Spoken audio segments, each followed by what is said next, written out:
Сәлем оқырман. Сүйінші Нұрдәулет Айданы алып қашты. Махаббат жеңді дейміз бе?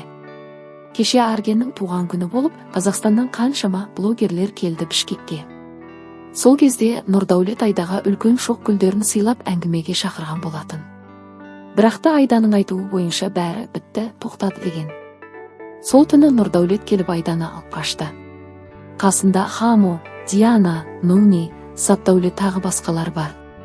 Үйге келінді алып келіп жылатып түсірді. Нұрдәулет болса сол сәттегі видеосы салып, наконец-то бұл күнге жеттік. Екі жүрек бірге бірдей соқса, тем более бір-бірі деп жазған болатын. Хамо да бөлек видеолар салып, алып қашу операциясы сәтті аяқталды.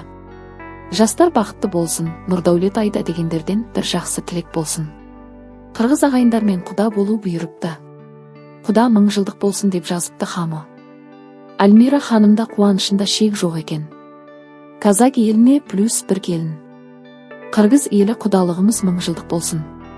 Қою балаларыңыз құтты болсын деп жазып тілегін айтыпты. Қаншама жақсы тілектер айтылып жатыр, жаманы да бар. Сіздер де өз ойларыңызды, тілектеріңізді жазыңыздар. Жастар бақытты болсын деймін, жақсы жанұя болып кетсін. Жарайсыңдар айналайындар, Алла. Бақтарында ашып үбірлі-шүбірлі болыңдар. Ой, жарайсыңдар, бақытты болсын. Екеуіне ескірмейтін махаббат тілеймін.